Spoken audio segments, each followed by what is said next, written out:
Olá, eu sou Solange Bernifeld e para quem não me conhece, eu gostaria de contar um pouquinho da minha história e da minha trajetória. Então, eu sou gaúcha de Porto Alegre e vim morar no Rio de Janeiro aos 13 anos, na qual estudei e comecei a faculdade de economia aqui. Depois fui morar em Brasília por 5 anos, onde eu terminei a faculdade, eu estudava, trabalhava. E a cidade de Brasília era uma cidade, na época, muito tranquila e considerada uma cidade bastante mística naquela época. E eu lá já comecei a me interessar. Quando sobrava um tempinho, procurava fazer algum curso sobre, por exemplo, cristais, que lá a região é muito rica em pedras. Tem até a cidade chamada Cristalina, né? Ela é muito rica em todo tipo de pedra. E também, por exemplo, cursos sobre cores. Eu sempre gostei de uma coisa ou outra, que há muitos anos atrás não era tão natural isso. A gente escolhia uma carreira e ficava sempre ao redor dela, né? Então, eu acabei me formando em economia, também me formei em administração, porque a gente brincava que Brasília, bem mais ou menos no princípio, quando eu morei lá, era um dos programas, era fazer faculdade, né? Porque não tinha nada para fazer, quase nada para se fazer em Brasília. Mas eu adorei a experiência de ter morado lá.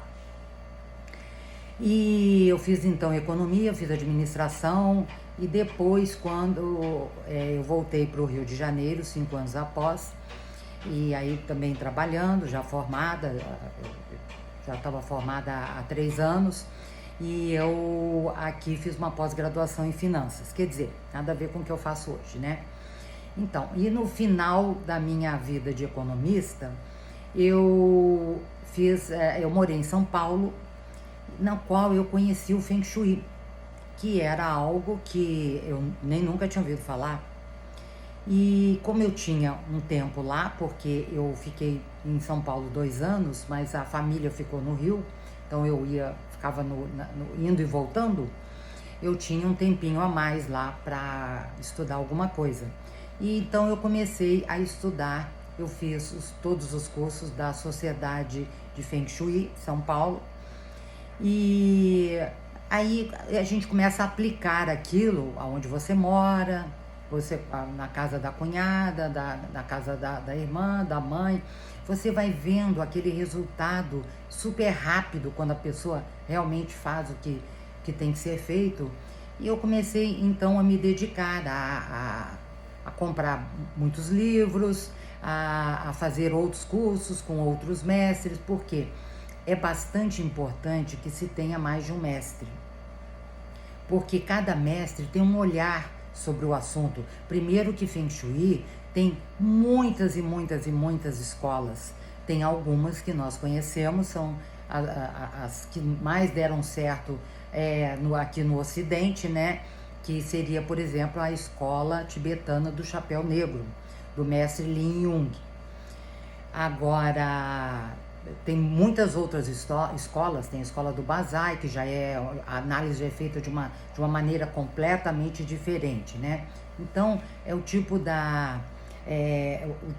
do assunto que tem que ser estudado sempre. Feng Shui sempre vai se deparar com alguma situação que ainda se tem algum tipo de dúvida, porque é extremamente vasto. Aí, em 2008, tive a oportunidade de ir com a Sociedade Brasileira de Feng Shui, que é no Rio de Janeiro.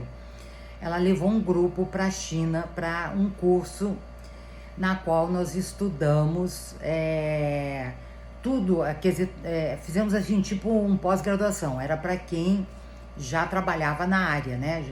Quem já tinha noção do assunto. Nós tivemos um tradutor lá, porque o chinês faz questão de falar dos assuntos dele em chinês, né? Então, quando era presencial, assim que era de slide, era escrito em chinês e uma tradução para o português, e nós tínhamos uma tradutora oficial 24 horas por dia, porque senão realmente teria sido uma missão impossível. Foi uma experiência fantástica. Os assuntos eram variadíssimos, desde os jardins até os interiores, até alguns detalhes de construção e a influência dos rios ou dos lagos ou de águas na frente ou do lado ou atrás. E foram também em cidades diferentes que nós fomos fizemos algumas coisas em Pequim, outras em Suzhou, estudamos outras coisas em Sichuan e outras em Xangai, que chamamos de Xangai, né? E eu tenho inclusive,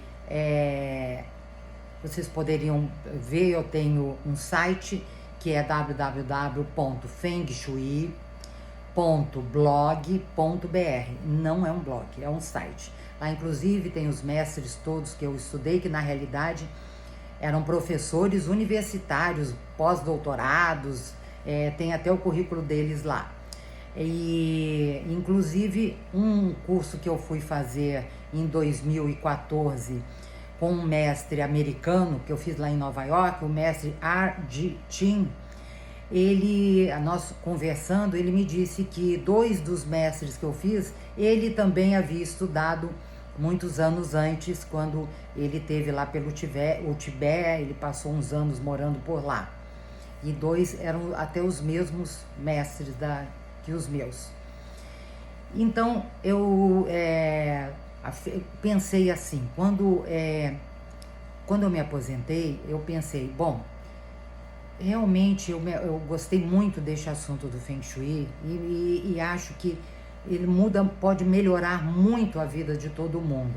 Então eu vou fazer disso uma missão de vida. Então, para mim hoje, passar esses ensinamentos do Feng Shui é muito importante. Eu me sinto útil, eu gosto, eu acho que ajuda o mundo, não existe quem tenha feito um Feng Shui, tanto pode ser o pessoal, como o comercial, como o empresarial, como o da casa.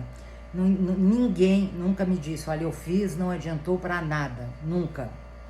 Então, as pessoas sempre me dão um retorno, inclusive pessoas que já fizeram vários trabalhos comigo, que já mudaram de tipo de negócio, de casa e até de país, e falam para mim, olha, não faço nada mais agora sem te consultar, porque os resultados foram tão bons que realmente nós, para tudo, vamos fazer o Feng Shui.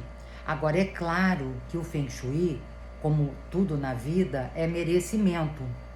Quer dizer, a gente nunca tem mais do que aquilo que a gente merece. Às vezes a gente não sabe aonde procurar aquilo que a gente merece, mas a gente nunca tem mais do que merece. E também nunca tem menos do que merece. O negócio é saber procurar, né? Ter um foco. Então eu gostaria de, com esses pequenos vídeos que vou fazer agora ao longo da semana, de dar algumas dicas, porque Feng Shui, segundo até falaram na China, é algo que você deve estudar para ser um mestre. Por isso eu não digo que eu sou mestre, eu digo que eu sou apenas uma consultora. Porque eles dizem que tem que estudar 30 anos com um mestre. Então isso não eu falei só na próxima encarnação, porque nessa para mim, talvez não dê, né? Talvez dê, né? Quem sabe a minha missão é enorme, né?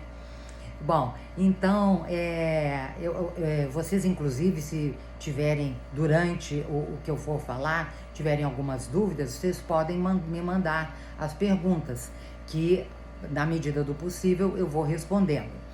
Então, hoje eu vou falar sobre a importância da porta de entrada. A porta de entrada tanto faz de uma empresa, como de um comércio, como de uma residência. É a coisa mais importante, que esteja em perfeito estado, que esteja limpa e que esteja sem ser obstruída. Porque, às vezes, a pessoa quer fazer, por exemplo, é uma casa, tem um jardim, e ela quer fazer um caminho para chegar na porta de plantas, mas faz um caminho extremamente estreito, apertadinho, e muito reto. Então aquilo pode fazer com que a energia passe correndo, que pode ser boa e pode ser ruim, passe correndo e entre logo na casa. Então isso não é legal. Então tudo tem que ser proporcional. Para uma porta larga, a entrada deve ser larga. Para uma porta estreita, nada deve ser muito estreito. Sempre a parte de fora, se for por acaso um jardim, deve ser mais largo do que a porta de entrada. E a porta não deve estar também descascando, ou amassada, ou mal pintada, né? Às vezes está pintada, mas está feia, está suja. Então é bem importante que se mantenha a porta de entrada em perfeito estado. Inclusive, não devemos colocar nada nem do lado de fora e nem do lado de dentro que impeça a boa circulação da porta, né? Então, a porta deve poder abrir 90 graus, não se deve ter nada atrás da porta, não se deve colocar uma planta, por exemplo, do lado de dentro, que ao abrir a porta você não consiga aquele ângulo de 90 graus. Por quê? Porque isso vai impedir que a energia possa entrar e circular. Então é muito importante que se tenha a porta de entrada de qualquer coisa, empresa, comércio ou residência, em perfeito estado. Bom, amanhã eu vou dar continuidade aos nossos vídeos. Até amanhã.